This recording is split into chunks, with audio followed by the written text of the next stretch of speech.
students. I'm Dr. Komal Rathod, Assistant Professor of Kamal Pratya, Faculty of Ayurvedic Science in Jyoti Vidyapeeth Women's University, Jaipur. So today's session, we will talk about neonatal resuscitation, or in Ayurveda, it's called Prana Pratyagaman. So Prana Pratyagaman is described as a first step of Navja Shishu Paricharya in Ayurvedic text. So what is Prana Pratyagaman? According to Ayurveda, in Ayurvedic Samhitas, in Kashyap Samhita, according to Acharya Kashyap, Pratyagamanam is Ashmano Sangatmanam Karneo Moolam, means striking the stones near the ear of the child develops auditory stimulations. And Sheet Ushna Udkain va Mukh Parishekha means striking of the face with the cold water during summer and the warm water during winters develop sensory stimulations. तथा च कलेश विहितीनां प्राणिनां पुनर्लब्धा. By these two processes, the child is relieved with the trouble and regains life. According to Kashyap Samhita,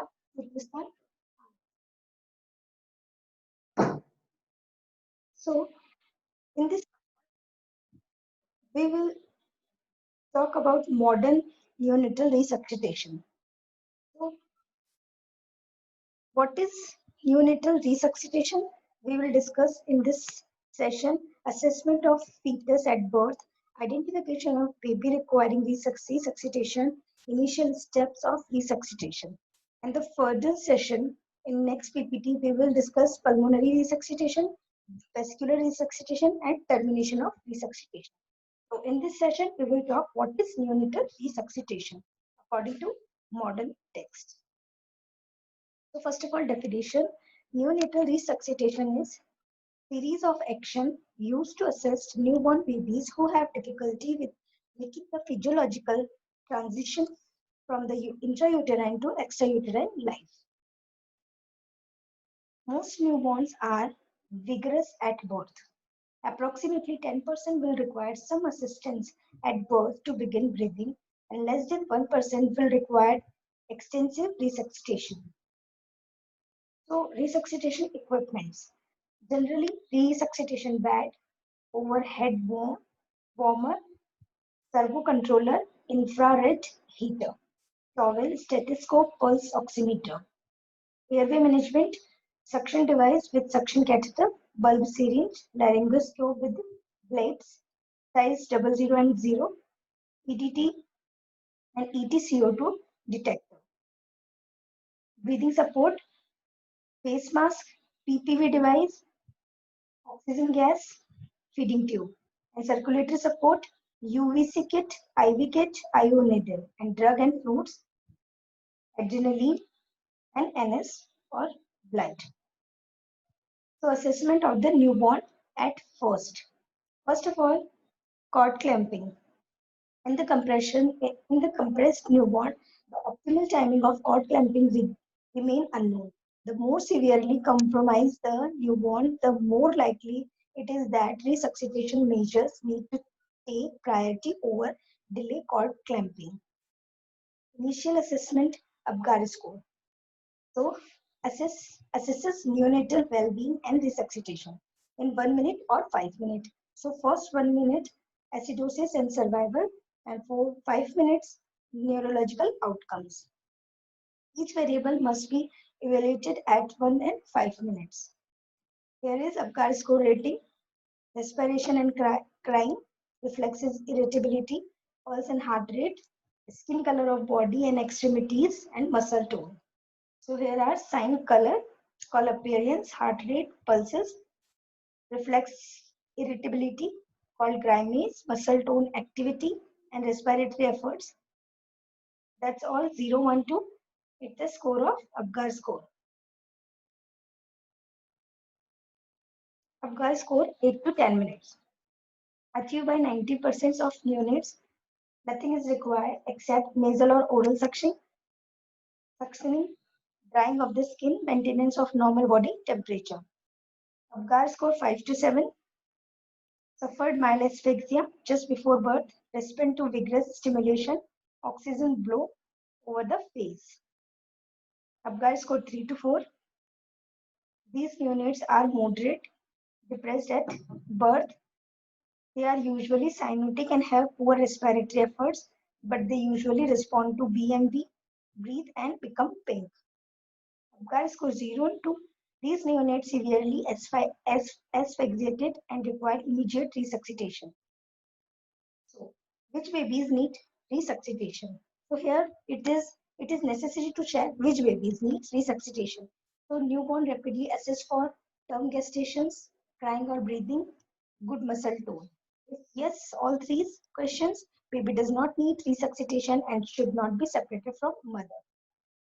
If no, for any of the assessment question, infant should receive one or more of the following action and sequence. First, initial steps in stabilization, ventilation, chest compression, administration of epinephrine, and or volume expansion. The golden minutes is uh, almost 60 seconds for initial step, the evaluating and beginning ventilations if required.